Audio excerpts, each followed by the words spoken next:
এটা হচ্ছে সেই ঊনবিংশ শতাব্দীর আগের দশকের জগদ্ধাত্রী মন্দির।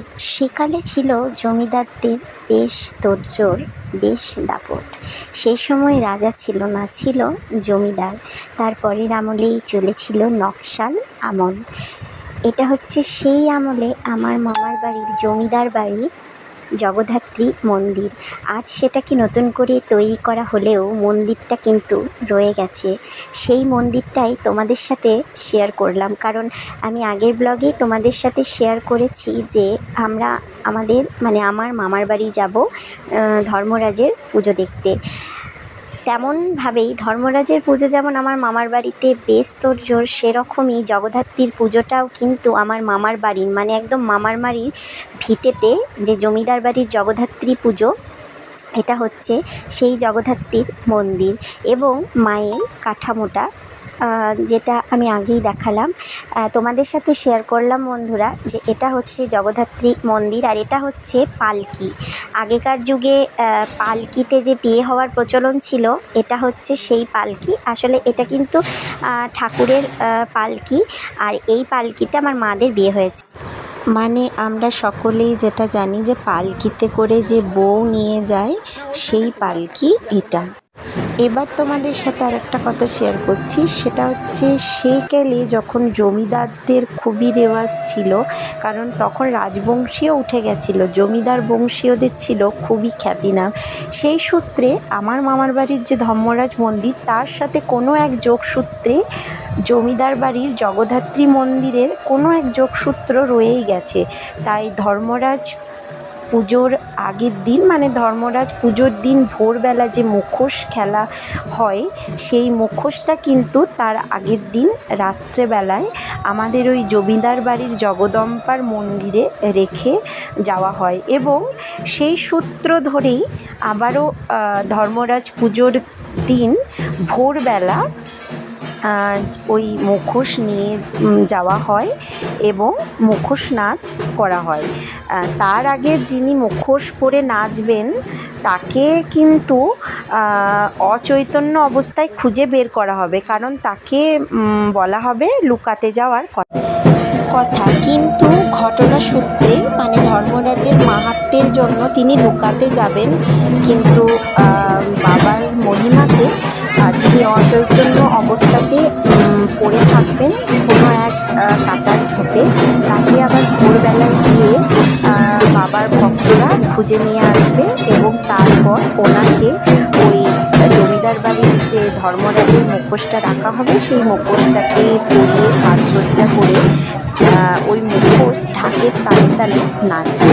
ঢাক যেমনভাবে নাচবে, কিন্তু সেখানেও কিন্তু যে ঢাক নাচলো আর উনি নাচতে লাগবেন তা কিন্তু নয়। তিনি যে অবস্থাতে নাচতে লাগবেন, তার যখন যে ভর টাইপের নেশা টাইপের কিছু লাগবে, বা বাবা যখন চাইবেন নাচতে, তখনই কিন্তু নাচবে।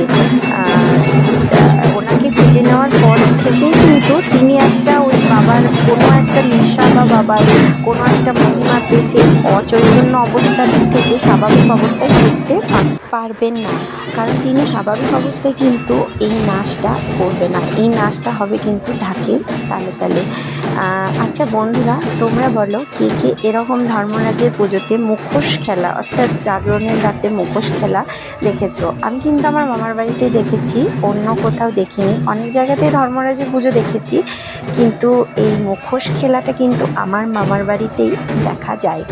এবার তোমাদের সাথে শেয়ার করি যে ঢাক বাজতে লাগবেই, আর কিন্তু বাবার মুখোশ নাচা শুরু করবে না, কারণ ওই যতক্ষণ অবধি বাবার ওই ঘোরটা না কাজ করবে, যতক্ষণ অবধি উনি মন থেকে না চাইবেন যে না আমি নাচবো, ততক্ষণ অবধি কিন্তু নাচবে না। ততক্ষণ অবধি কিন্তু ওই ঢাকুয়ারা ঢাক কিন্তু বাজিয়ে যাবে। এই যে বাবাকে সুসজ্জিত করা হয়েছে মুখোশ পরিয়ে, যিনি নাচ করবেন ওনাকে সাজানো হয়েছে ফুলের মালা, মুখোশ এইসব দিয়ে সুন্দরভাবে সাজানো যাবে মুখোশটা। তবে আমার যতদূর মনে হয়েছে যে এটা কালী রূপ, মানে কালীর যে মুখ সেটা দিয়েই এই মুখোশটা করা হয়।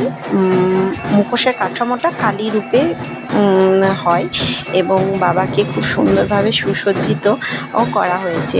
তবে এই নাচটা যখন বাবা নাচতে লাগবে ঠিক আড়াই পাকে গিয়েই বাবা অচৈতন্য হয়ে যাবে।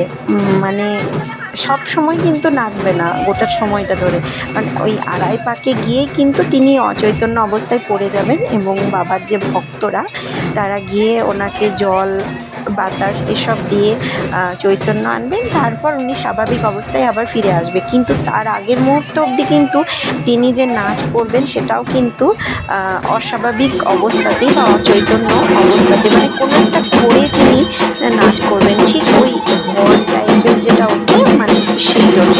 যে আপনারা দেখুন, খুব ভালো করে লক্ষ্য করলেই দেখতে পারবেন উনি কিন্তু ঢাক বাজার সঙ্গে সঙ্গে নাচতে শুরু করবেন না, কারণ অনেকক্ষণ ঢাক বাজার পর যে ঘোর, সেই ঘোরটা যখন আস্তে আস্তে আস্তে আস্তে ওনার মধ্যে আসবে এবং ঘোরটা যখন একদম পুরোপুরি তৈরি হয়ে যাবে ওনার চৈতন্য, ঠিক সেই সময় উনি ওনার ইচ্ছা মতোই কিন্তু নাচবেন। যে ঢাক বাজছে মানে নেচে দিল তা কিন্তু নয়। আচ্ছা, আমি তোমাদের সাথে এটা শেয়ার করলাম, তোমরা কিন্তু আর যতক্ষণ উনি নাচা না শুরু করবেন ততক্ষণ অবধি দেখো বন্ধু তোমরাই যে ওনাকে বাবার ভক্তরা কিন্তু শক্ত করে ধরে থাকবে। আর যে মুহূর্তে উনি নাচতে শুরু করবেন সেই মুহূর্তে কিন্তু ওনাকে ছেড়ে দেওয়া হবে। কিন্তু মানে কখন অচৈতন্য হয়ে যাবে সেটা মানুষ বোঝার সুবিধার জন্য উনি যত নাচবেন তত কিন্তু পিছনে ওনার যে সুসজ্জিত করা হয়েছে ওনাকে, সেইগুলো মানে যাতে কোনো সমস্যা না হয়, তাই উনিও যত নাচবেন তত কিন্তু বাবার ভক্তরা ওনার পেছন পেছন মানে থাকবে যাতে কোনো সমস্যা না হয়। এই যে উনি নাচতে শুরু করে দিয়েছেন এবং উনি কিন্তু দেখুন ঠিক আড়াই পাখি নাচবেন। আমি এই ব্লগটাতে কিন্তু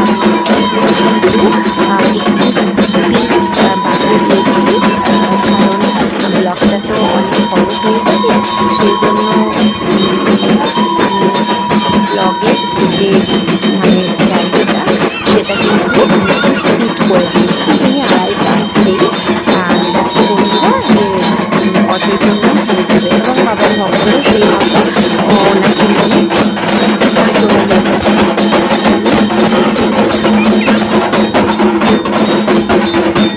আচ্ছা, তোমরা বলো আমার ব্লগটা তোমাদের সকলের কেমন লাগে? এটা হচ্ছে আমার মামার বাড়ি ধর্মরাজের পুজো সংক্রান্ত ব্লগ, তোমাদের সকলের সাথে শেয়ার করবো বলে আমি ব্লগটা দেখালাম। দেখো মুখোশ নাচটা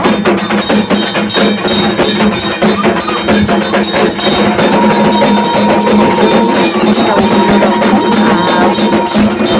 এই মুখোশ নাচ। আচ্ছা বন্ধু, তোমরা কিন্তু জানাবে যে তোমরা কে কে এরকম মুখোশ নাচ দেখেছো এর আগে। আমি কিন্তু আমার মামার বাড়িতেই এটা দেখি, আমার কিন্তু মনে হয়েছে এটা অন্যরকম একটা মানে পুজো, মানে এরকম পুজো কোথাও হয় বলে। আর এটা হচ্ছে ভাড়াল, মানে পুজোর দিন যেটা বিকেল বেলায় হয় এটা হচ্ছে ভাড়াল। এটা কম বেশি আমরা সকলেই দেখি, সব জায়গাতেই এটা হয়, কারণ ধর্মরাজ পুজোর এটাই নিয়ম।